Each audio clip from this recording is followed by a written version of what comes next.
Uyu munsi nkuko nakunda bivuga ni umunsi udasanzwe aho tugiye kwemeza ku mugaragaro umuhamagaro w'igihe kinini ku musavikazi w'Imana Gloriose Kagayo kuva muri Canada.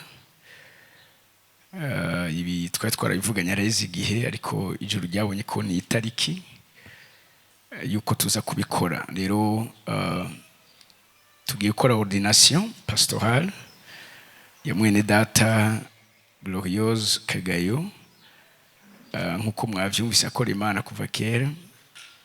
Gushikana uyu munsi mu gatondo nari nkiriko ndakira témoignage z'abakozi Imana batandukanye ku migabane itandukanye bashinga intahe ibikorwa ndetse n'umuhamagaro uri ku buzima bw'iwiwe. Ariko nkuko mubizi ibikorwa dukora birakenera assurance. Ushobora kuba ufise ubumenyi, ushobora kuba ufise experience, mugabo kandi hari icyo twita couverture ibikenewe kugira ngo icyo ukora kigende neza kandi wame nawe ufise igishobora kugutabara. Nicyo tugiye gukora uyu munsi. Uyu munsi Imana imuhamagaye, ariko uyu munsi turagiye kwemeza ku mugaragaro umuhamagaro uri ku buzima bw'iwiwe. Tuvugana ndiko ndamutegura, naramubwiye ko uyu munsi turagiye kumupresenta isi y'imwemu. Yari kuzi nivyo nk'umwana w'Imana ayikorera ayikunda, ariko uyu munsi isi y'imwemu iragiye kukumenya nk'ukorana n'Imana. Rero ni bidasanzwe ko tubikora. Benshi bo kwibaza ntaba muri kino gihugu, afite ishengero asengeramwo muri Canada, ariko twabikoze ariko ubwa mbere na mbere tubirongowe na muhemu w'Imana, hanyuma kandi n'abakozi b'Imana bamurongoye mu ishengero muri Canada nabo nyene baramuha recommandation canke baramuturekomanda kugira ngo dushobore gukora iki gikorwa. Rero ntisikindi dupfuye gukora gutyo nyene, hari abakozi Imana batandukanye babizi kandi harimo n'abamurongoye. Yarambwiye ikintu ko ariko arababwira ibijanye n'uburongozi, kuko ntaheze igihe kinini yatumenyanye, muga kuva umunsi tumenyana twarakonexe cane mu buryo budasanzwe bw'imwemu. Twamenyanye biciye mu kiganiro ubugingo busagutse, biciye mu nyigisho yumva, arahezagirwa, hanyuma yifuza kumenya uwo mukozi w'Imana. Hari igihe kinini yamaze igihe asuka umutima wiwe ko dukorana yibaza ko ari jewe, ariko mu nyuma arambwira ati je ibibazo bimbanye byinshi, kuko hari abaturondera bagashikira ku bandi bakabishura kuko nabona abakozi b'Imana, ariko aragize igihe byinshi cyane ku buryo hari ibibazo yamubaza ati none ibi navyo ndabivuga gute. Ndamubwira nti birakwiriye ko umumpa ko mane umukozi w'Imana twivuganire. Hanyuma ni bwazo dusaba imbabazi kubera ko hari igihe yagumye avuga cyane yibaza ko ariko abwira apotre kumba ariko abwira Gerard. Rero Gerard ndagushimira ko osi wabaye connection nziza, kuko niwe yamwakiriye ubwa mbere hamara hava aramushikiriza kuva umunsi tuganira. Sinzi nubwo atari hafi mu gihugu, ariko narumva ko imitima yegeranye. Hanyuma twaravuganye ibijanye n'igikorwa c'Imana akora. Yaraje ino mu gihe giheze, twarose umwanya kwicara turaganira, turafata n'ibidasa n'ubyo gusenga no gusangira. Toujours umuntu aguma yemezwa cane ibijanye n'ivyo Imana iriko iramukoresha. Ariko hari kimwe cyari gisigaye, naco namubwiye gukora ibikorwa vy'Imana ni vyiza, ariko kubikora utagira assurance, kubikora utagira icyo twita spiritual covering, gufukwa mu buryo bw'imwemu, hari ikituzura. Rero uyu munsi nicyo tugiye kuzuza, kandi n'umunezero udasanzwe k'ijuru natwe byatwizeye kugira ngo dushobore kugukorera igikorwa nk'ico. Hari igihe nyita umuvyeyi mbwa nkumva ndagize complexe, kuko nkuko mwavyumvise jengira mpaka kungana n'umuhererezi wiwe, mbwa kambye ati nuko bimeze n'ijuru ryabikoze, ariko afise umutima uciye bugufi wumvira kandi wubaha kandi ukunda Imana. Asezera abakozi b'Imana babwira ibijanye n'iki gikorwa, nabo bemejwe ibijanye n'uyu murimo. Hanyuma aramubwira ati gusa turagize agashavu gatoya akajaruzi nyene kari positive ko atari twebwe tubikoze twari twumva ari twebwe twari kubikora vyari kutunezera ariko ijuru ryabishatse ukundi. Rero turashima Imana ko Imana bikoze gutya kandi tukaba natwe tubinezerewe. Rero nico gikorwa tugiye gukora, hanyuma duhejeje kandi we ashaza kutwigisha, hanyuma tuza kubanusi no muri culture ya kabiri. Yego, hanyuma tubandanye imirimo. Ararushe mugabo muraza kwihangana kuko mwari mufise imanza, ariko nyine ko umwanya ari mutoya turawukoresha uko biri. Kumba gatoya soma ijambo ry'Imana, si ngiye gusigura, twaravuganye byinshi nawe kubyerekeranye n'iki gikorwa, kandi nkuko nguma ndabivuga ubundi tugiye kuvyemeza ku mugaragaro, ariko ubundi nico yarasanzwe ari ordination, suguhamagagwa. Ordination no gushingira intahe umuhamagaro Imana ibarashize mu buzima bw'umuntu. Araza pite gucishamwo intahe amaze igikinyi ariko arakorera Imana, kandi cyane mu mutima nyene w'igipastori, kuko cyane akwegwa n'ivyingo, akwegwa n'umutima wabaye nama kenshi ari muri Canada. Hari washinze intahe mu gatondo kwa ni Olivier Hakizimana, avuga ko ati Gloriose ntafise amafaranga menshi muri banki, mugabo dukeya abafise nitwo asabikanya n'abandi. Atakanu kose ndibuka ko mu misi heze aherukino twaravuganye bijanye n'ibyo kuziganya kugira ngo ministeri yiwe nyene izo bandanye ifonctiona, kuko ntagira abasponsor abamufasha, abapartenaire bamushigikira. Mugabo ryari tuko turavugana nambye ati je byarananiye kuziganya, byarananiye apote ati je nasanze umengo si vyanje, kora ko nutwo byitwa ngo araziganije ati ca mbona besoin ngaca sanga nakozemwo.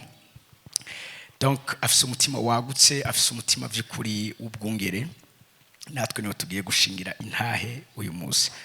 Reka umusomyi adufashe Yeremiya 3:15. Yeremiya 3:15 haravuga ngo mbahe abungere bameze nk'uko umutima wanje ugomba, bazobaragirana ubwenge no gutahura. Mu Kirundi avuze ngo mbahe abungere. Mu Congereza murambabara murasikunda gikunda, kandi ndakunda cyane kungene nimwe namwe avuga ibintu, avuga ngo I will give you shepherds after my own heart. Nzobaha abungere bafise umutima uhwanye n'uwanje. Universe ivuga ngo bafise umutima uri semblable, usa n'uwanje, bafise umutima umeze nk'uwanje. Imana ikirabwira abantu hari ingabire ngiye kubaha. Ngiye kubaha abungere. Abo bungere ngiye kubaha icambere kibaranga bafise umutima uhwanye n'uwanje. Ntushobora gukora igikorwa cy'ubwungere namwe mu vyumvire, hariko cyane ndiko ndi adressa kuri we no kubakozi Imana bandi ba pastor bari hano.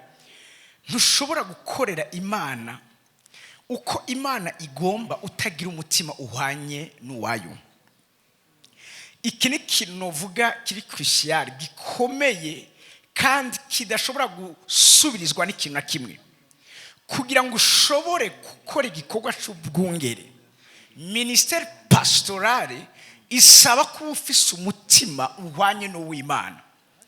Umutima uhwanye n'Imana ni umutima wiyumvira ku bandi. Umutima uhwanye n'uw'Imana ni umutima wifuriza abandi ineza.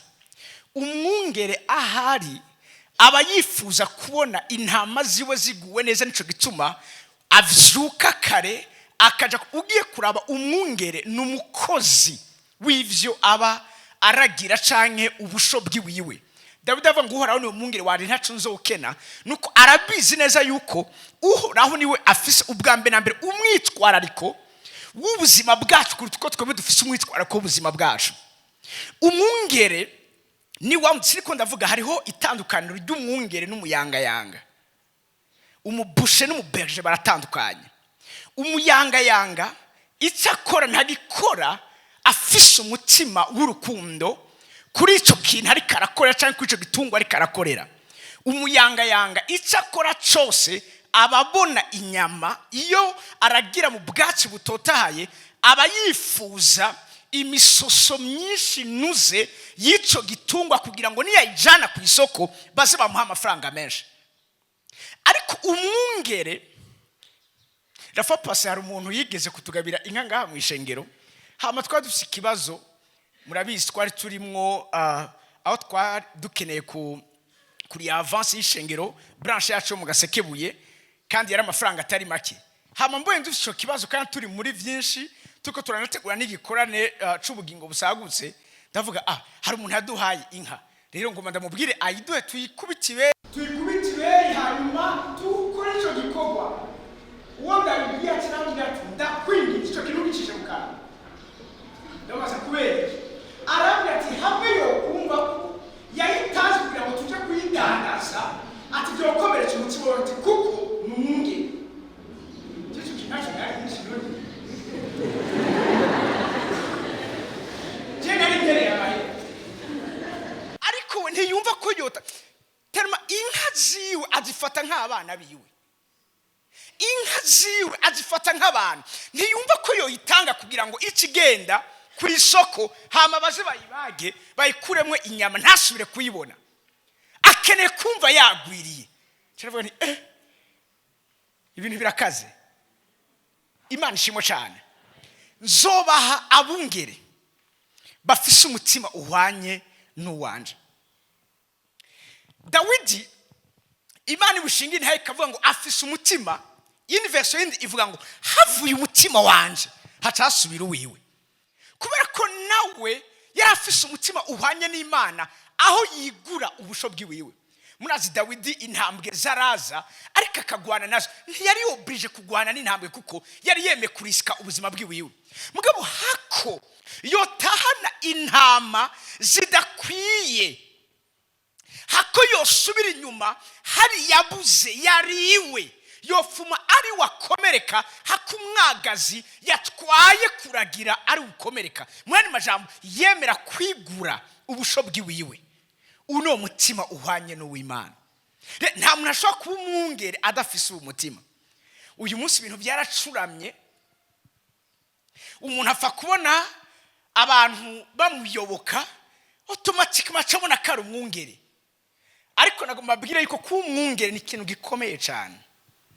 twarabivuga insino kora seminaire, ariko narayimubwiye ko kuba umwungere ubwa mbere na mbere sukubaho no gupfa, kandi ico aracumva cyane kuko nibwo buzima abayeho. kuba umwungere ni ukwemera kwigura abandi. kuba umwungere ni ukwemera kubabara kugira ngo abandi banezerwe. kuba umwungere ni ukwemera kwigura abandi. rero nzobaha umwungere ahwanye, cyangwa abungere bahwanye bafise umutima uhwanye n'uwanje, cyangwa bameze nk'uko umutima wanje ugomba. hari kindi kintu baciye bavuga, bazobaragirana. kuragira, bazobaragirana, they will guide you. kuragira birasobanura kurongora, kuragira birasobanura kuyobora, kuragira birasobanura gukingira. icyo gituma Dawidi avuga ngo inkoni yawe n'ubuhiri bwawe. ubundi inkoni aba ariko aravuga, ubundi bayita ahandi inyobozo, ahandi akasivuga ngo n'ubuhiri bwawe bihumuriza umutima wanje. ubundi bamwe bakunze gusobanura yuko inkoni n'ubuhiri ni kubijanye peut-être no guhana. nivyo umwungere aremerewe guhana. kuva uyu munsi mama Gloriose uremerewe guhana no guhanura cyane. ariko iyi nyobozo n'ubuhiri Dawidi avuga, munyumvirize neza, ni nyobozo kubijanye no gushikana abantu muri destiny yabo. iyo bahuvye bakaja mu zitari no kubagarura. ubuhiri vuga ngo ubuhiri turabukoresha no kuba turongoye, ntitubukoresha gusa ku madubu no ku ntambwe. hari igihe mu gikorwa c'Imana mama Gloriose hakeneye ubuhiri. igihe Paul avuga ngo uyu ndamuhaye Satani, yarakubise ubuhiri.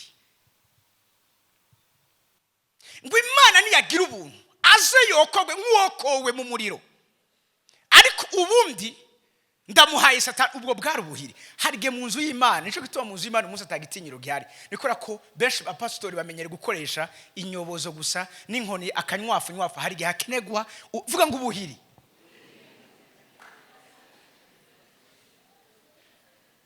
Iyo turi ko turarongora abantu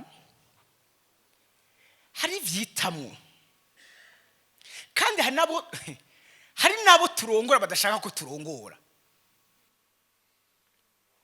nta kintu cononye igikorwa c'Imana nk'abantu baje nk'intama ariko indani ari amabingira, bicaye muri twebwe nk'intama mugabo n'amabingira, bicaye muri twebwe nk'intama ariko barondera uwo barya, bicaye hagati muri twebwe nk'intama ariko bariko barondera abo bashpekirako, abo bakeneye apana inyobozo, bakeneye ubuhiri. Ubuhiri si ubw'amadubu gusa, n'amadubu arakeneye ubuhiri mugabo harakenewe n'iki n'ubuhiri mu nzu y'Imana. Igihe Yesu yinjira mu nzu y'Imana agasanga bariko baradandarizayo, ntiyakoresheje inyobozo, yakoresheje ubuhiri. kandi biri tubwira ko niwe mwungere par excellence. suko yanka abantu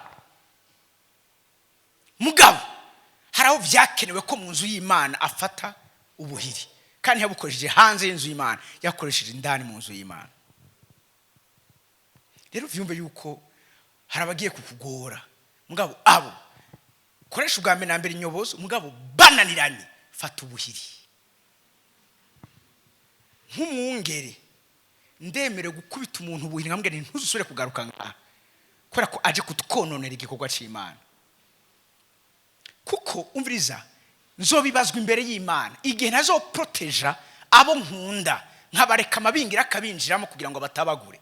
sinkoresha ubuhiri Imana yaduhaye gukoresha, hanyuma hakagira abahuba kubera abo bantu. mugabo kandi hari n'ubuhiri bw'amabingira aho hanze abashaka kwinjira kugira ngo atere umukuko. ariko ngo bazobaragira, ni jambo nako ndahagarara, bazobaragirana ubwenge no gutahura. bazobaragirana ubwenge. kimwe umwungere akeneye ubwenge. ubwenge ni iki? ubwenge no kumenya igihishijwe, ikinyegejwe, amaso umubiri atareka arakwereka. ubwenge bariko baravuga ngaha ni muhemu Imana kurongora gukora ikintu. narakubwiye n'abandi bose bavyumve, uyu murimo dukora si bose bawutahura kandi si bose bawumva. hari ivyo Imana itubwira itarinje kugisha inama abo turongoye. si misi yose abo turi kumwe batwumva mu byo turi ko turakora, kandi ntituzoja gutanga raporo ku Mana ngo Mana narababwiye ngo ntibavyumva. Imana izotubaza ati narakubwiye wowe ni utanyumvise. hari igihe n'ivyo tugisha inama, ni vyiza kugisha inama abantu mugabo hari n'igihe bidakeneye kubagisha inama, ukora icyo Imana ikubwiye gukora. hari abagukritika bakibaza ko wibonye canke bagize iki, ariko iyo mu nyuma bigenze neza bazavuga ati vy'ukuri yakoreshejwe n'Imana. ndagusubiramo ikintu nakubwiye mu bikorwa be nibi, succès iba partage, réussite iba partage. iyo bigenze neza ni vya equipe yose muba muri kumwe, ariko iyo bigenze nabi aba ari wewe wenyene. nico gituma abasore bavuga ngo uwe makini, bigusaba kugira ubu bwenge no gutahura. nivyazobaho ibiguca intege kandi biramaze kuguca intege, sivyo? gusa nakubwiye hamwe nibigiye kuba ugiye kugurirwa urugi runini rukwinjiza mu bikorwa bikomeye, mugabo kandi n'abasi bagiye kuba benshi, kuko karera batakugwanya kuko batabona umwambaro wambaye. iyo turi mu rugamba abantu ntibarondera abari bo bose, barondera uwambaye umwambaro munini, kuko barabizi neza yuko urya afise umwambaro w'ubwami nibamukora ko baza bakoze ku bandi bose. Dawidi ntivyari bikenewe ko yica abafilisitiya bose, yarakeneye kwica gusa Goliyati kugira ngo abandi bose bamuyoboka bace birukanga. uyu munsi ugiye gutangura guhangana n'ibigatanye, wari kurahangana navyo, ariko hari urundi rugezo rundi ko ibigatanye ugiye gutangura guhangana navyo. sino kubwira ngo biragoye mugabo imana iri kumwe nawe, kuko n'ivyo wabayemwo uri kuraroderesa ingo, uri kurarirana n'abariko uravyumva barahubutishwa mu ngo canke mu buzima bwabo bw'Ikristo ntibavyoroshe.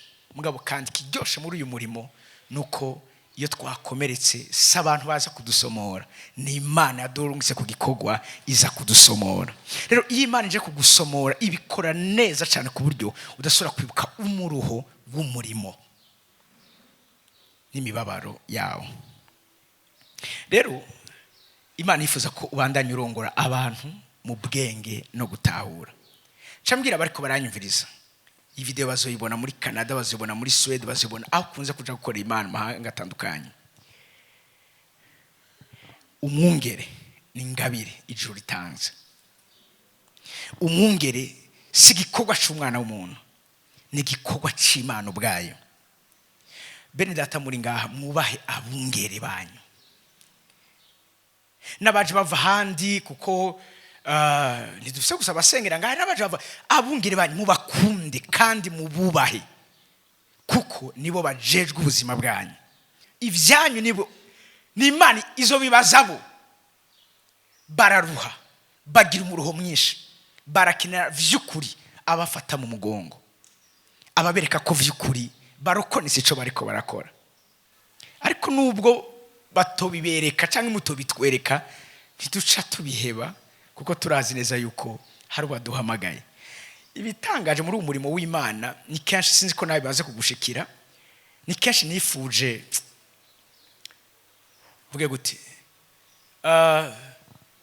ni kenshi nicujije kubona narahamagawe, kuko iyi Imana iza nk'uyu mwanya kaza kumbwira ati ngomba ndaguhamagare, inyishu yo biri kreno yibwiye ati oya, sinkeneye guhamagagwa nawe, nkeneye kukubera umudisiple umva akuyoboka kumvira gendera mu bugorotsi mugapana gukora. Iyi Imana iza kuimbaza uyu munsi sinovuze ego, paski gikorwa nticoroshe na gatoya. Ubasuje y'abantu, umuntu wese yabuze icyo avuga atatera inkuru kuri wewe.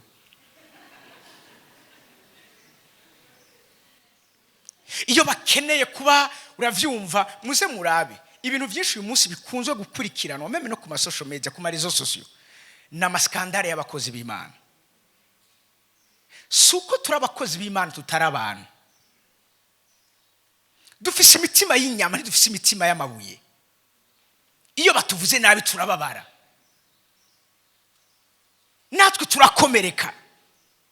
Ikibabaje nuko abandi barashobora gutahurwa ko bakomeretse, mugabo twebwe nta numwe dutahura ko twakomeretse.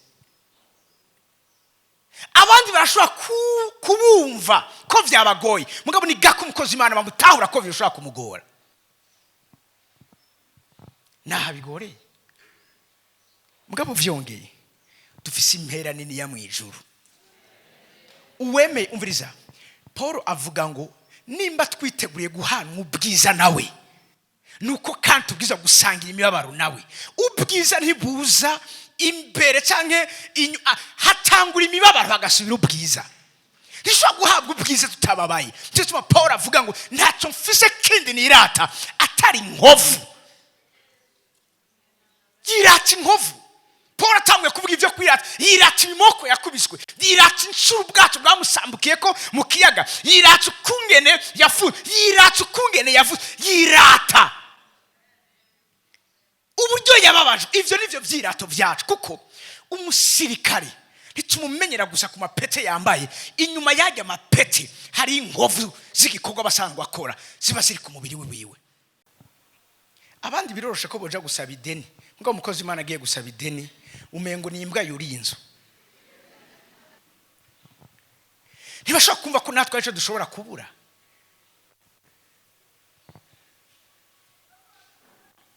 Imana ishimwe cyane, kuko ikiyashuri kini komene namwe twanabwira abakozi b'Imana, mama glorieuse, ntukereke intege nke zawe abari bo bose. Harabibaza ko tutababara, kubera ko tubabaye ntitwa tuza kuvyafisha, kuko umwana wawe abonye ubabaye nawe aca yiranda kuneza yabo, turababara, hariho n'ababa deprime. Uyu munsi dufite igitigiri kinini, amastatistike yerekana ibiharo biri hejuru by'abapastori baba deprime. Nongahe Bujumbura amababa babaye deprime bagafata imiti, atari kubera ko bari bafite ikindi kibazo kindi, kubera umurimo bariko barakora. Batwita amazina bashaka, batuvuga uko bashaka, ariko bamwe babizi ko ubwungere ni ingabire ijuru ritanga. Rero mwebwe mukuze musengera abungere kandi mubakorere. Abariko barankurikirana bari muri ministeri isanzwe irongoye umusavikazi w'Imana, mumukunde kandi mumukore. Mvuze kumukorera, y'abantu bari bazi gutuma umutima w'umwungere unezerwa, umugisha urimo. Umutima w'umwungere unezerewe gusa, Imana ibihejeje ako kanya nyene kuguhezagira atani ijambo avuze.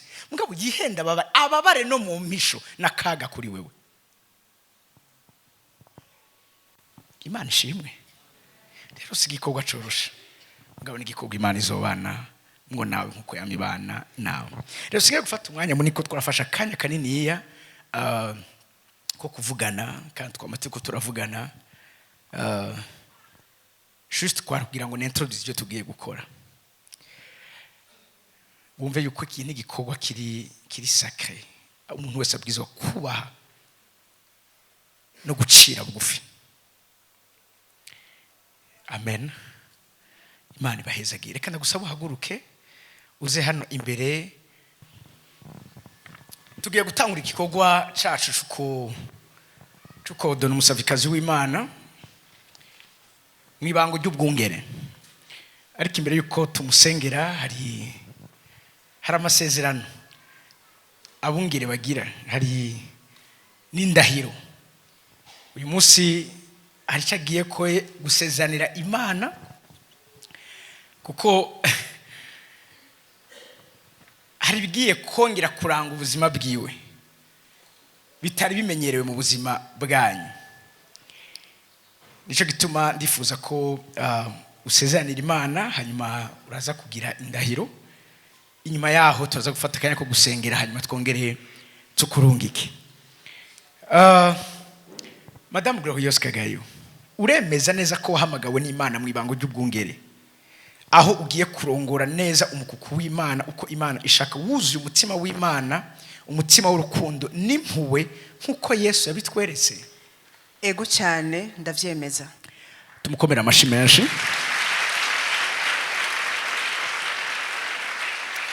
Uremeye ko ugiye kubandanya wiga kandi usoma ijambo ry'Imana ishobora kukubaka rikakuronsa ivyasezeraniwe? Nzobikora nshobojwe n'Imana.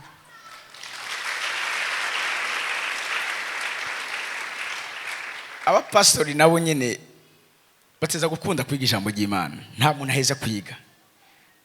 Arumva amaze kuba pastor umengo vyose arabizi, vyose birakwiye, mugabo haracariho vyinshi vyo kumenya.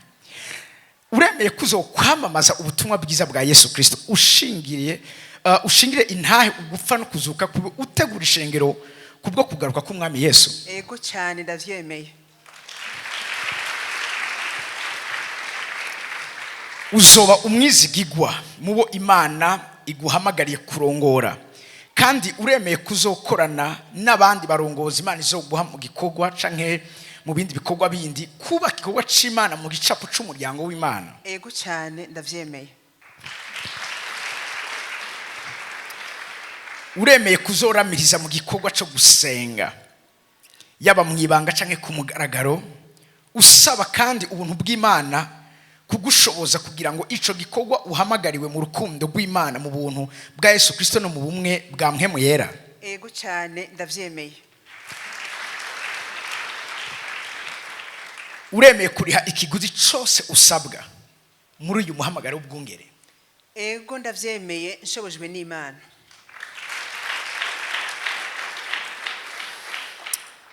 Uremeye kubaha no kubahiriza uyu muhamagaro mu kwizera no mu kumvira Kristo muri vyose? Ego cyane, ndavyemeye.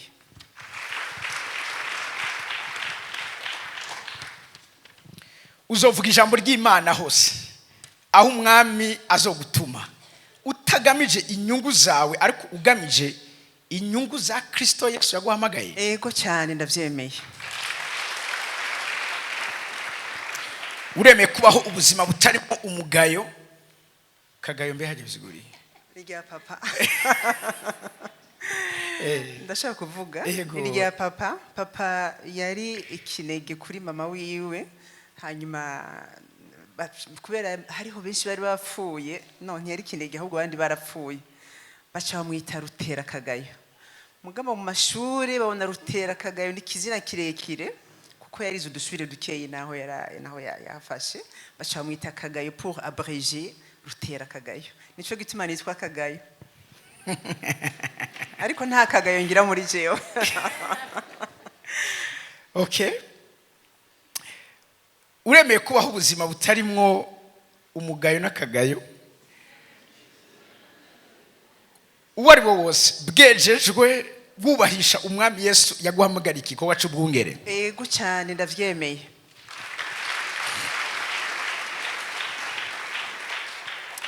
Uremeye kurangwa n'umutima wuzuye impuhwe, ubabara bose, ukagira neza imfuvyi n'abapfakazi n'abababaye, ukaja kuraba ari mwirinde n'abagwayi, ugaburira abashonje, uhamata abagwayi, wambika abagenda gusa, ugira neza abizera. Ego cyane ndavyemeye.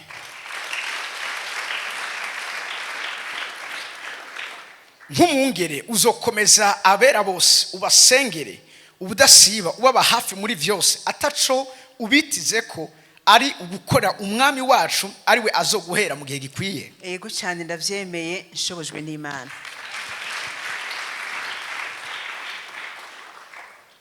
Isezerano rya nyuma, nk'umwungere uremeye kubera abizera akarorero keza mu gikorwa c'Imana, mu kuja imbere mu gikorwa, mu bikorwa vyose bizoba biriko birarangurwa n'ishengero canke n'igikorwa c'Imana. Ego cyane ndavyemeye, nshobojwe n'Imana. Tumukomere amashi menshi. Shaka uyu mwanya ugire iyo ndahiro. Jewe Kagayo Marie Gloriose ndiyemeje nk'umwungere gukorera Yesu Kristo, kubahiriza inshingano zanje nk'umwungere, kumvira uburongozi bw'ishengero nk'umwungere. Ndiyemeje kuragira ubusho bw'Imana nciye bugufi. Nzokora ibishoboka byose kugira mbeho ubuzima bwejejwe, bugororotse kandi butunganye nk'uko ijambo ry'Imana ribinsaba. Ibyo nemeye nzovyubahiriza mu gihe coroshe no mu gihe kitoroshe, ndabikunze canke kandi ntagoberewe. Amen. Shaka muntize iyo ntebe yininze. Ego murazi ko yagize accident, muramaze kumva iyo témoignage. Donc ubundi yari gufukama canke nkamuryamika nk'upfuye, mugabo reka tubikore yicaye. Shaka abakozi b'Imana, abapastori bakorewe ordination bose bari ngaha, baze kugira ngo tumusengere imbere yuko cyanda musuka ko amavuta. Amen. Muze hano imbere abapastori mwese.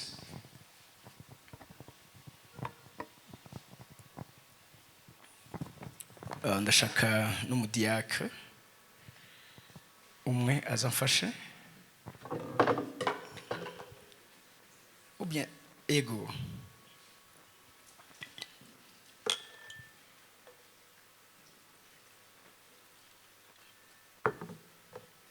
Tumukikuze.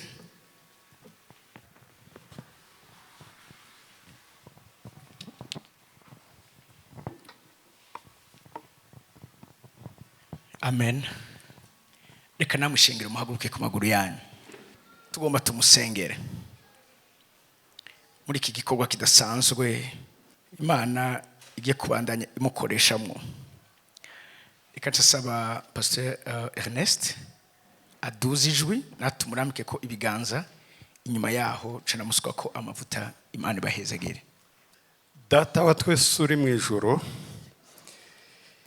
mu izina rya Kristo Yesu turagushimiye iki gikorwa watanguje, kandi kuri uno munsi kigiye ahabona. Muri iryo zina nyene Mana tumurambitse kw'ibiganza kugira ngo ubushobozi bwawe bwamutanguje muri iki gikorwa buze bumushoboze kugira ngo ibyo yasezeranye byose zabishitse mbere birushirije Mana. Ora ya shabakoro ya shakara yasa.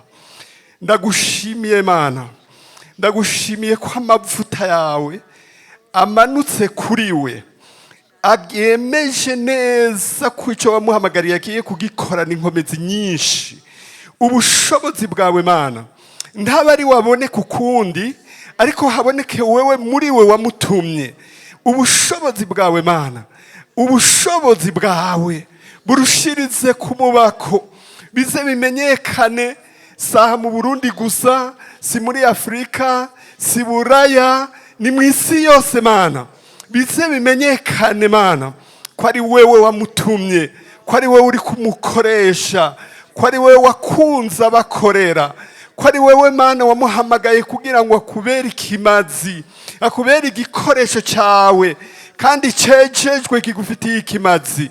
Mana turabigushimiye, icyubahiro kigaruke kuri wewe, ni mu izina ryawe ryera Yesu, amena.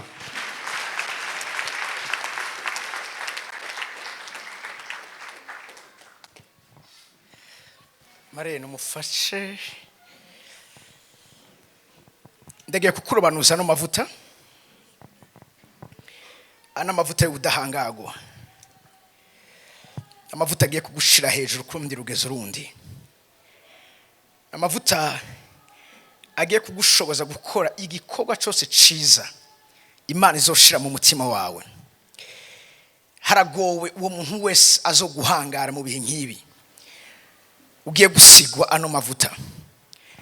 Imana irihandikiza ikavuga ngo ntimugakore kubona robanuje amavuta. Kuva uyu munsi uzoguhezagira, Imana izomuhezagira, kandi uzokuvuma kubwaya mavuta azogira ivyago atigeze kubona mu buzima bwiwe, kuko ana mavuta agiye kukubahisha, agiye gukwega ikindi gikundiro kindi ku buzima bwiwawe, ariko kandi n'igitinyiro kidasanzwe. Ugiye guhangana n'ivyari byarigize ndanse mu buzima bw'abatari bake kubwaya mavuta. Kadaboshate resovashi hasata, imiryango mbere itari byarakunze ko yuguruka, aya mavuta agiye kuyugurura, kuko n'amavuta adasanzwe, n'amavuta y'ibango, n'amavuta y'igikogwa, n'amavuta agiye kugushoboza kutambagira ku dutwe tw'imisozi, n'amavuta agiye kugushoboza guterasa ibigatanya vyose, gukubita hasi imisozi uhereye mu mizi yayo, aho uzokwekira ico c'igikundiro ukakizana hafi yawe. Nico gituma jewe Apotre Kevin Sibomana uharagarariye iri yerekwa rya City of the Living God yaba ngaha mu Burundi no mu isi yose, ndakurobanuje ano mavuta y'ubwungere kuva uyu munsi. Karabasandara mashe, Imana ibandanye kwiyereka mu rundi rugezo rundi. Isi y'imhemu ikumenye, isi y'imhemu kuva uyu munsi ikubahe. Ico uzovuga katabosate azoba ari Imana ivuze, nkuko Imana yabwiye Mose ngo ndakugize nk'Imana imbere ya Farawo. Kuva uyu munsi ugiye kuba nk'Imana imbere y'amadivorce yabaye ndanse muri nosi, ugiye kuba nk'Imana imbere y'indwara mu buzima bwa benshi, ugiye kuba nk'Imana imbere y'ubukene agasuzuguro, ugiye kuba nk'Imana imbere y'imhemu mbi zibosha ubuzima bw'abatari bake. Nta kizoguhangara. Genda wimike ubwami bw'Imana, genda usingire intahima, genda usingura karibi kose k'umugwanizi mu izina rya Yesu Kristo. Shataramande rosta karamande resto profasata marebostarashes. Urundi rugezo guhishurirwa, urundi rugezo rwo gukoreshwa n'Imana. Aya mavuta agiye gushinga intahe, ijambo ryose risohoka mu kanwa kawe, intahe z'ibisazi zitigeze kumvikana mu migabane y'isi, nizo zigiye kumvikana. Pasonde bofasete, amazuna zo kuvuga, amamagazina zo kwandikako, amatwiga atandukanye hazoshingira intahe. Iki gikorwa uyu munsi Imana ishyize ku mugaragaro, ntabwo uzoguhangara. Umutamana wa mpemu Imana uri ku buzima bwawe, kandi n'ubuntu buri hejuru y'intumwa, urufatiro rw'ishengero uri kumwe nawe. Tetebosh branda satesh. Urakoze mpemu yera, urakoze mpemu yera, urakoze mpemu yera, urakoze mpemu yera. Nta kibazo na kimwe Imana izokwemera kuhura naco utazoshobora gutorera inyishu, utazoshobora gusura imonda. Nta musozi n'umwe, nta kigeragezo na kimwe kizoguhagarara imbere, kuko igihe cyose Imana izoba iri mu ruhande rwawe. Urakoze mpemu yera, urakoze ku byo dukoreye. Tukomeye amashyi menshi mu izina rya Yesu Kristo.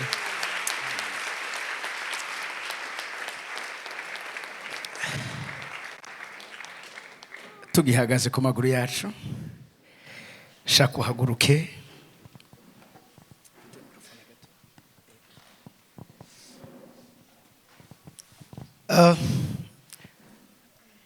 Ngo masigure gatoya iko pastoral.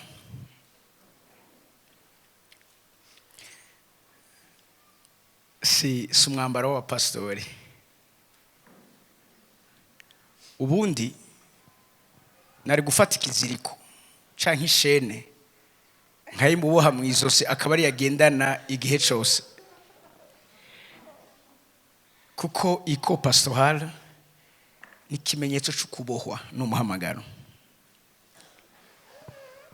kandi kiduhamagara nico meme gishobora no kutwicisha. Umuhamagaro twitaba niwo urimo n'urupfu rwacu. Kuva uyu munsi komanda yikwambike aho uzoba uyambaye, ari guhezagira ubugeni, ari gufuba bere data bazoba batashe, ari gukora igikorwa ca senten, kuko kuva uyu munsi uravyemerewe. Kwama wibutswa igihe cyose yuko kuva uyu munsi uri imbohe y'umwami Yesu.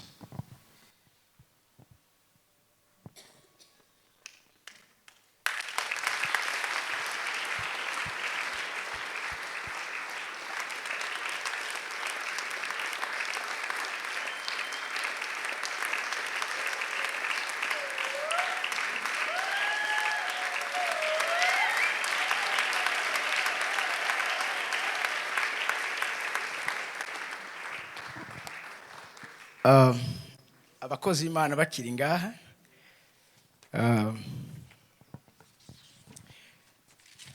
juste no gukonfirma kandi kigikogwa ndetse no kukurungika. Jean Apotre Kevin Sibomana, intumwa y'Imana hano muri nosi, nkaba n'ubuhagarariye imbere y'Imana iri yerekwa. Ndakwemeje wewe Marie Gloriose Kagayo ku muhamagaro Imana guhamagaye. Ndakwemeje imbere y'abakozi b'Imana, ndakwemeje imbere y'iri shengero nk'ivyabona ko wamagawe n'Imana, washizwe ku ruhande mu ibango ry'ubwungere.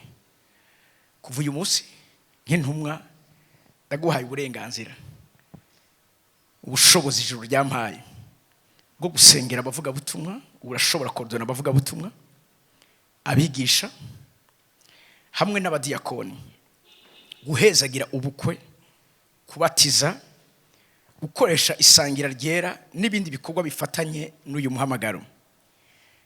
Imana yanje iri kumwe nawe.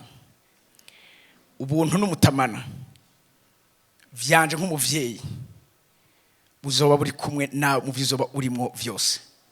Kuva uyu munsi ndakurokomanze kandi kuva uyu munsi ndakurungitse, genda uhindura amahanga yose kuba bigishwa mu mwami.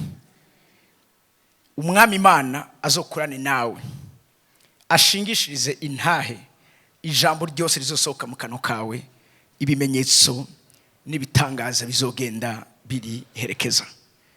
Ivyo nashoboye gukora ukora ibirenze. Ubuntu bwabanye nanje bubane nawe. Imiryango Imana yugurira ubuzima bwanje ukugurure irenze iyo. Abanyemera bakwemere, n'abansi bawe baze bace bugufi imbere yawe, bamenye ko ufise Imana ikomeye mu izina rya Yesu Kristo.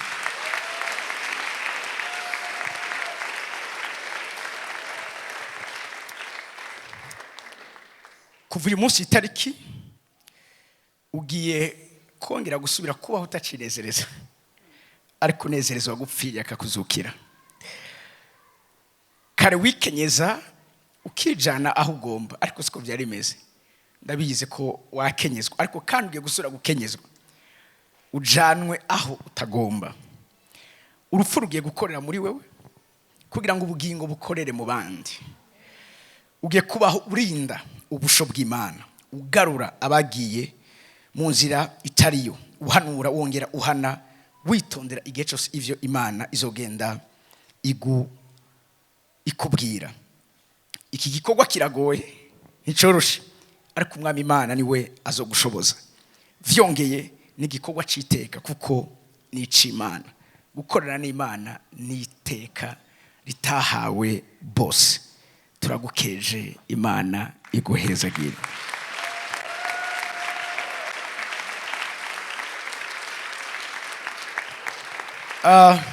Reka abakozi Imana bagufelicite. Ishengero mashobora kwicara, Imana ibahezagire. Amen. Bagufelicite, bakwature ko ijambo ry'umugisha.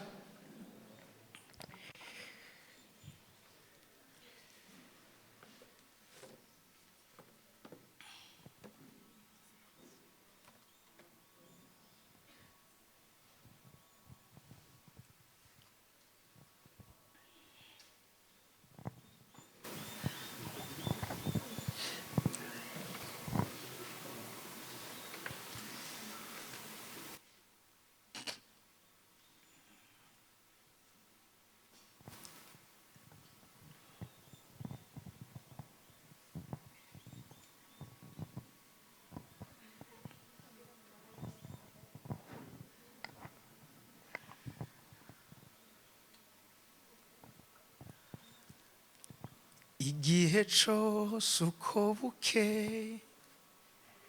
murafuza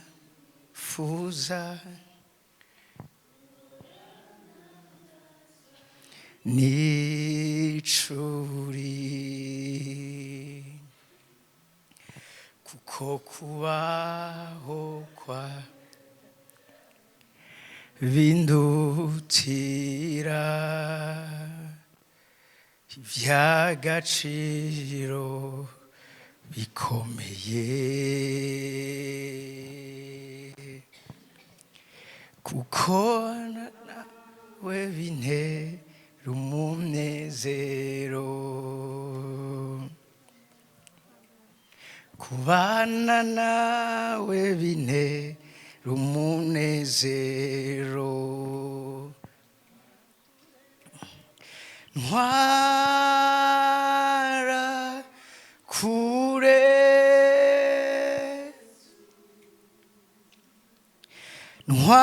ntwara kure cane, ubwiza ntarabona,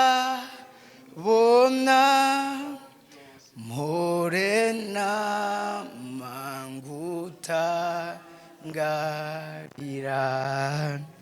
Amen.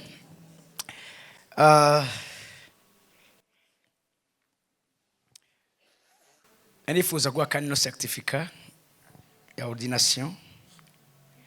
Iranditse ko gutya: Kagayo Marie Glorieuse has been called, solemnly set apart and ordained to the ministry of the gospel of Jesus Christ by the apostolic team of overseers at the seat of the living God, now being recensed in the administration of all sacraments of the body of Christ.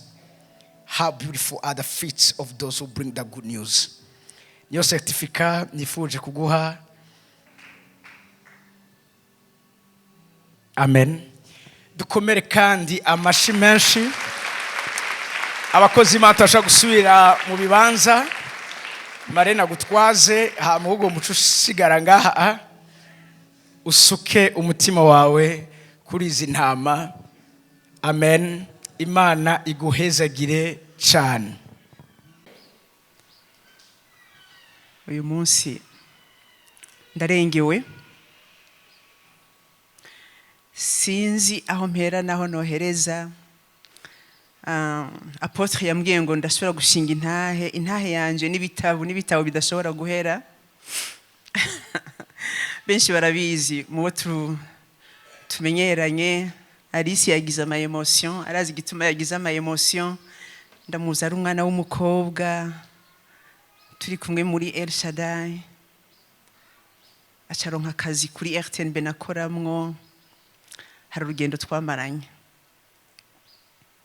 Imana ishimwe ko yabonye ko inyuma y'imyaka myinshi Alice dushobora guhurira ngaha muri ishengero, ukabona umushumba wanyu asiga amavuta. Haleluya. Intahe yanje ni mwebwe muri ngaha. Nashaka nciye bugufi mbaze umuntu wese yoba yaje kubera yumvise ngo Gloriose araza gusigwa amavuta na Apotre Kevin Sibomana, yigore ahaguruke gatoyi ndabarabe namwe mu barabe.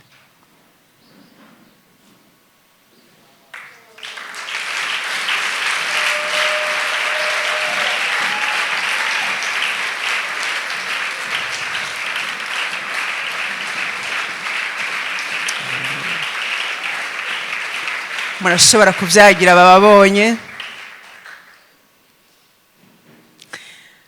Intahe yanje rero naba mubonye. Intahe yanje ni bamwe muri mwebwe. Claude, urazi ko ndakuzura umusore? Ndakuzura umusore munsangi wanje muri wit na wa mutama. Kandi mwazanywe na Yesu niyo mwari ko murarondera. Ndanezerewe ko namusanze muri ishengero yarasizwe amavuta nk'umukozi w'Imana. Haleluya. Intahe yanje ni mwebwe. Hariho umumama asengera ngaha mu isengero anzi ndiko ndakoreshwa n'Imana pana jewe ndasengera, sinzi ko yari muri umunawe. Mama wohaguruka gatoye n'uyu muvyeyi, sinkibuka umwaka ariko twarabonanye rimwe ndiko ndasengera. Sinzi ko ari umuvukana nuko uko riko se n'inshuti shika turasenga, Imana kiramutuza mu ijuru.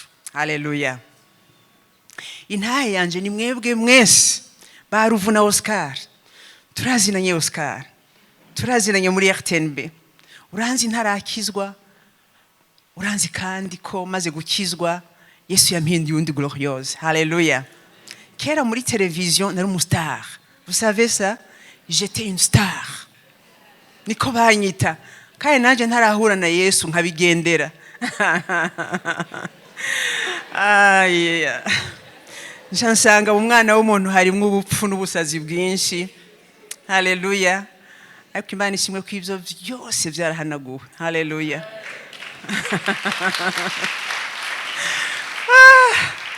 Abakigendera muri pase ntimumbaze jewe ndabandanya. Haleluya. Yesu ashimwe. Intahe ni mwebwe. Hariho kumbure twahuye akeneye amazi yo kunywa ndayamuha kandi ndayamuha nezerewe. Haleluya. Apotre sinovuga ibyacu niho bigitangura bizobandanya. Haleluya. Yesu ashimwe. Rero muvuze ngo Gloriose tubwira ubuzima bwawe n'ibitabo muzoze murandondera en privé. Uburo mwabonye ko nduwanyu. Amen.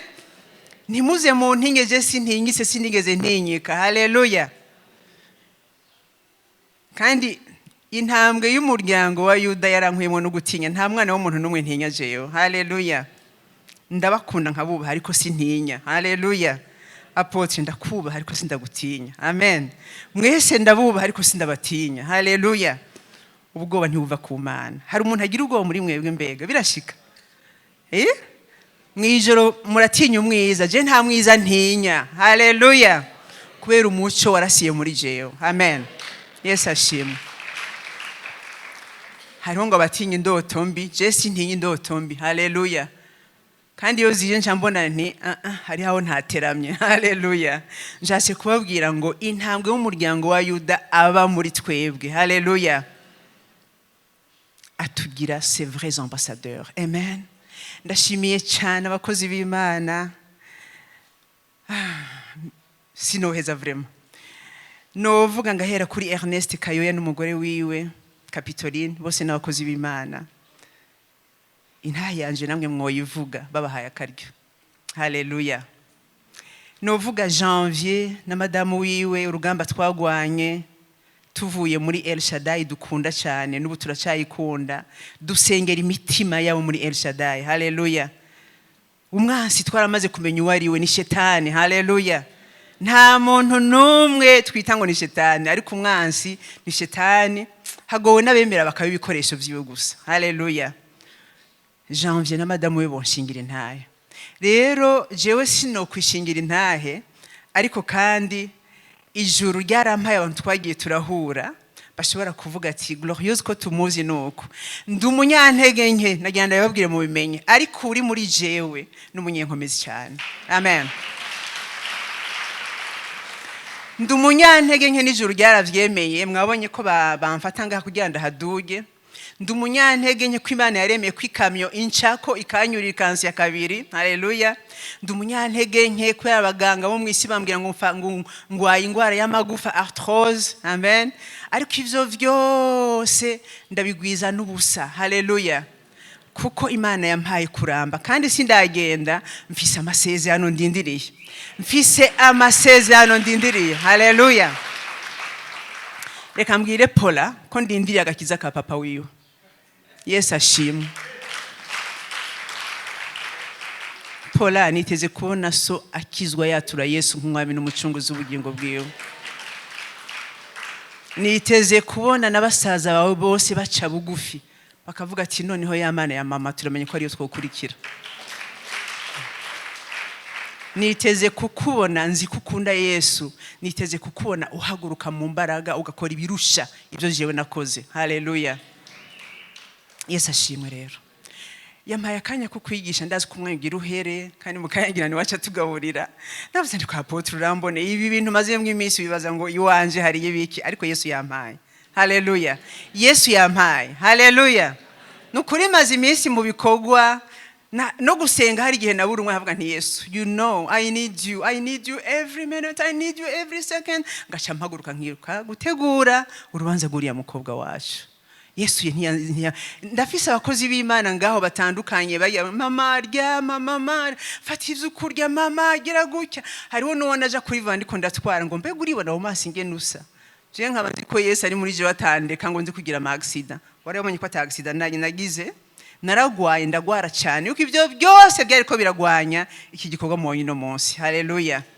Ndashima Imana rero ko inshikanye kuri nukuri mu mubiri ndarushi mu mubiri. Hamwe bavuga ngo glory ufise udukomezi tungana iki, nta namba, ariko Yesu ari muri je murabona ko mpagaze kandi ngenda neza. Haleluya. Ijambo rigufiro ngomba ko dusangira, nariko ndarirondera ndi muri dote yuriya mukobwa, nimvera ko Yesu Apotre yambwiye ngo nzigisha, none nzovuga iki vraiment, kuko ndanka vraiment kugutourna les pages de la Bible, kuko ndafise ibintu byinshi nigishije ahantu hatandukanye, kandi numva ko iyo ndabivuga dans l'onction, ariko mba nshaka message spécifique pour ce jour-là. Haleluya. Message spécifique rero Imana yampaye ku bwa mwebwe na jewe. D'abord jewe, c'est dans Matthieu. Est-ce que vous me permettez de lire en français? Apotre wari wambwiye nguranye interprète nguranye traduise, mais je pense qu'il y a pas assez de temps. Tuvuga igifaransa kubera hariya tubaye dukora mu gifaransa. Haleluya. Ntimukabona umuntu yivugiye agafaransa ngo ubwo nawe arishima. No. Sinishima ko nta cyongereza nzi, par exemple mwe murakizi. I don't know English, mugo igifaransa Yesu yarantije ururimi. Haleluya. Rero kubera hariya kumbure n'abariko baradukurikiraho bariho wiziye agafaransa gusa, munyemerere mu minota mikeya. Haleluya. Amanshe mvuga mpemu yera achaza, haleluya, abatazi igifaransa cyinshi acagisuka. Amen. Yesu ashimwe. Alors, maintenant, oh merci monsieur, merci frère en Christ. Pendant ces quelques 5 ou 10 minutes, oui, j'ai vraiment l'honneur de vous parler de Jésus sur la montagne. Jésus sur la montagne. Parce que je pense que quand hier il m'a parlé d'être avec lui sur la montagne, je pense que ce n'est pas à moi seul qui donne ce message. Alléluia. Alléluia. C'est dans Matthieu 17. Je vais rapidement lire. Ça dit, 6 jours après, Jésus prit avec lui Pierre, Jacques et Jean, son frère, et il les conduisit à l'écart sur une haute montagne. Il fut transfiguré devant eux, son visage resplendit comme le soleil, et ses vêtements devinrent blancs comme de la lumière. Et voici Moïse et Élie leur apparurent. S'entretenant avec lui, Pierre, prenant la parole, dit à Jésus, « Seigneur, il est bon que nous soyons ici, et si tu le veux, je dresserai ici 3 tentes, une pour toi, une pour Moïse et une pour Élie. » Comme il parlait encore, une nuée lumineuse les couvrit, et voici une voix fit entendre de la nuée ces paroles. Celui-ci est mon fils bien-aimé, en qui j'ai mis toute mon affection. Écoutez-le. Amen. Amen. Muri Matayo 17 kuva ku murongo wa mbere haravuga ngo iminsi 6 ishize Yesu ajana Petero na Yakobo na mwene nyina Yohana abadugana igisozi kirekire ari bonyene. Ahinduka ukundi imbere yabo mu maso hiwe haka nk'izuba, impuzu ziwe zera nk'umuco. Maze Mose na Eliya barababonekera bavugana nawe. Petero abwira Yesu ati, mugenzi, bitubereye vyiza ko turi hano. Niwe wabigomba ndaca insago 3 hano, rumwe rwawe, urundi rwa Mose, urundi rwa Eliya. Akirivuga haza igicu kikayangana kibatera igitutu, kandi ijwi riva muri nyagicu riti, nguyu mwana wanje nkunda cyane akampimbara nimumwumve. Amen. Amen. J'aurais pu continuer le passage, nari gushobora kubandanya iki gisomwa, mais c'est le temps qui nous fait défaut. ariko nta mwanya dufise. Mais nous savons que après ils ont été visités. Ils ont eu la visitation divine. Ariko turazi neza yuko inyuma yibi bagenderewe cyane n'Imana. Jusqu'au point où Jésus l'ayant vu, il les a dit, n'ayez pas peur. Gushika naho Yesu abibonye ababwira ngo ntimugire ubwoba. N'ayez pas peur. Ntimugire ubwoba. Et après, nous savons que quand Pierre a vu ça, il a dit des choses au Seigneur. Hari n'ikintu Petero yaciye avuga abonye ivyo. Et après, quand ils sont descendus de la montagne, parce qu'ils ne sont pas restés sur la montagne, Hama bamanutse bavuye ku musozi ko ntibagumyeyo, parce qu'on ne doit pas rester sur la montagne, kuko ntidutegerezwa kuguma ku musozi, mais on y va quand le Seigneur veut que nous y allions. ariko tujayo iyo Imana ishaka ko tujayo. Alléluia. Amen. Alors moi j'ai pensé à ce passage parce que j'ai dit, Seigneur, qu'est-ce que je vais donner à ce peuple? Jewe naronse iri jambo ko nariko ndibaza nti Imana nza kubwira iki rihanga. Je pense qu'il y a des personnes qui sont ici, Niyumvira ko hoba hari abantu hano juste qu'ils prennent comme une routine de venir ici dimanche. boba bafise nk'umugenzo wo kuza kuwa Mungu hano. Mais aujourd'hui, le Seigneur veut changer cette vision que tu avais. Ariko no musi Imana ishaka guhindura uko kuntu ubona ibintu. Venir ici, Kuza hano prends-le comme venir sur une montagne. reka uyifate nko kuduga ku musozi, Parce que c'est à la montagne qu'on voit des choses que d'autres ne voient pas. kuko ni ku musozi tubona ibyo abandi batabona. Je suis sûre que l'apôtre m'a parlé beaucoup de ça. Apotre yarambwiye ibi bintu cyane. Et vraiment, j'ai cette faim et cette soif d'être sur cette montagne parce que je suis une femme qui ne veut pas voir ce que les autres femmes ordinaires voient. Kandi ndafise inzara n'inyota by'ukuri byo kuja kuri uwo musozi ko ndi umugore umufasoni adashaka kubona ibyo abandi bafasoni bamenyereye kubona gusa. J'ai envie qu'avec le Seigneur, je voie plus que ce que Pierre a vu comme et Jacques et Jean. J'ai besoin de voir plus que ça. kuko nifuza kubona ibiruta ibyo Petero na Yohana babonye kuri urya musozi nshaka ibirusha ibyo. Parce que là, ils étaient avec un Jésus qui n'était pas encore mort et ressuscité. kuko aho bari kumwe na Yesu atarapfa ngo azuke. Mais maintenant, Jésus nous a dit que comme il est parti, on peut faire même plus que lui n'a pas pu faire sur terre. ariko ubu Yesu yatubwiye ngo ko yagiye ubu natwe dushobora gukora ibirenze ibyo yakoze hano. Et je crois que sa parole est toujours vraie. kandi ndizera neza ko ijambo ryiwe ryama ari ry'ukuri. Oui, les chanteurs l'ont chanté. Jambo, jambo, jambo, mana. Alléluia. abaririmbyi babivuze ngo jambo jambo. Mes amis, cette parole que nous lisons, ça va nous sauver ou ça va nous condamner. iri jambo dusoma bene data rizoducira urubanza cyangwa ridukize. Parce que quand nous venons, alors nous faisons la routine, on ne comprendra rien du Seigneur. kuko nitwaza nk'umugenzo nta kintu na kimwe tuzoba twakiriye ku mwami. Mais si vraiment on prend comme une invitation de Dieu, ariko tubifashe nk'ubutumire bw'Imana. moi je sais que Jésus est avec moi à ce moment. jewe ndazi neza Je ko sais Yesu qu'il me ari tient hano ari la kumwe main. nanje ubu nyene. Je sais qu'il est en moi. ndazi yuko ari Je muri sais que jewe. vraiment je suis sur sa montagne. ndazi ko ndi kumwe ku Et je musozi sais wiwe. qu'il est prêt à me montrer, même quand je vais quitter aujourd'hui, il va me montrer des choses. kandi ndazi Parce yuko que je niyuko suis aza prête kuva à aha, voir. araza Je kunyereka suis prête, ibintu ko j'ai nditeze. vraiment, je lui fais confiance. nditeguye kubona kandi ndamwizeye. Parce que je lui ai dit, utilise mon corps. kuko namubwiye ngo koresha umubiri wanje. Utilise mes yeux.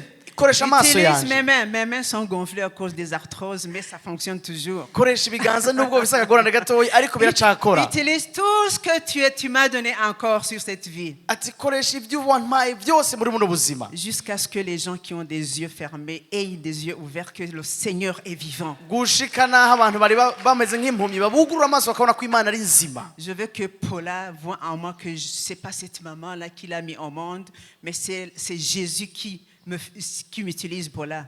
nshaka ko Paul abona Alléluia. yuko atari wa mama gusa yamuvyaye ariko ko ari Yesu ariko arankoresha muri uno mwanya. Et je veux que tu te lèves nshaka nawe comme une uhaguruke vraie soldat. nk'umusirikare. Parce que c'est ça. C'est pourquoi Dieu m'a donné cette fille extraordinaire. nico gituma Imana yampaye uwo mwigembe mwiza cyane w'igitangaza.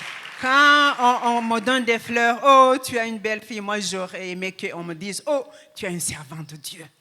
iyo bari kubaranira Alléluia. bashaka bambwira ngo ufise umukobwa mwiza Et ariko je sais nshaka ko que le bambwira ngo processus a commencé. ufise umukozi Moi, w'Imana. je ne regarde pas comme les hommes regardent. kandi byaratanguye ko Moi, Yesu je ndabona regarde nk'uko ce abantu que baraba. Dieu m'a parlé. jewe mfatira ko c'Imana yambwiye. Alléluia. Amen. Oui, quand on regarde ce que les gens voient, on iyo est ubonye confus. iby'abantu iyo uravye nk'iby'abantu baraba On est confus. urazazanirwa Mais urazazanirwa. quand on continue à faire confiance au Seigneur, ariko iyo ubandanije wizigira umwami celui-là qui m'amène sur la montagne, wa wundi yanjana ku musozi. celui-là qui fait que des choses brillent autour de moi, gutuma ibintu et que bikayangana je iruhande continue rwanje. à voir sa beauté, sa gloire. nkabandanya mbona ubwiza bwiwe no gukayangana kwiwe Celui-là, je n'ubwiza lui fais bwiwe. confiance que même Uyo, dans l'obscurité, hein, ndamwizeye ko no mu mwijima c'est lui qui amène cette lumière. niwe anzanira ubwo Tu buzima. comprends, Ubwo Paula, pourquoi muco. je fais confiance au Seigneur?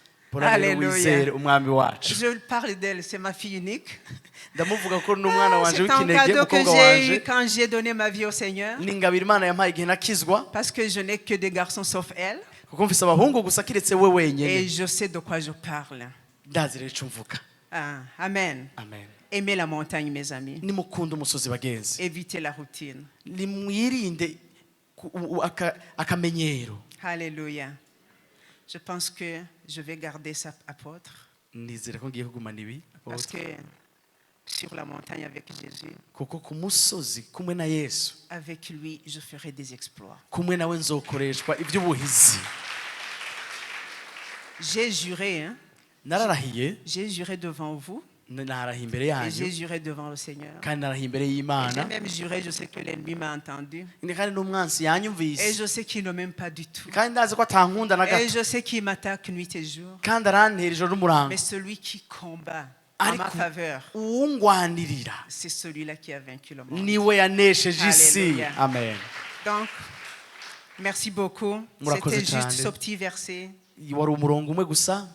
Aimez à monter sur la montagne. nimukunde kuduga ku musozi. Évitez la routine. nimwirinde umugenzo. Si vous voyez un homme ou une femme ouin, nimwabona umugore cyangwa umugabo asizwe c'est quelqu'un qui aime visiter la montagne avec n'umuntu le akunda Seigneur. kugendera ku musozi akagenda ku Et musozi ce n'est pas w'Imana facile de monter la kandi montagne. ntibyoroshe kuduga umusozi. Peut-être que le Seigneur a une montagne qu'il veut monter avec toi. kumbure hari umusozi Imana igufitiye nawe ngo Peut-être mudugane qu'il y a nawe. une montagne où Jésus dit, c'est toi seul, je veux que tu montes avec moi sur cette montagne. kumbure uwo musozi Yesu arakubwira ngo ni wowe nanje gusa nta bandi. Demande Tutageze lui. kuduga uwo musozi.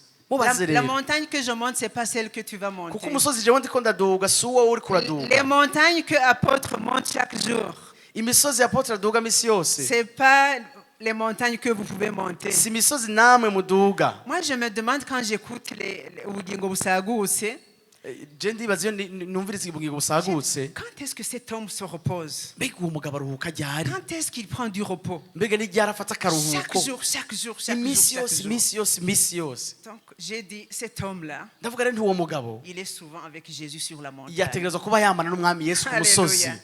Alors, si vous voulez vraiment avoir un autre échelon, Rero nimushaka kuduga ku rundi moi j'en rugezo. veux, Jewe ndabishaka. et n'aimons pas la routine, Rero ntidukunde et umugenzo. montons sur la montagne avec Jésus. Ariko tudugane na Yesu ku musozi.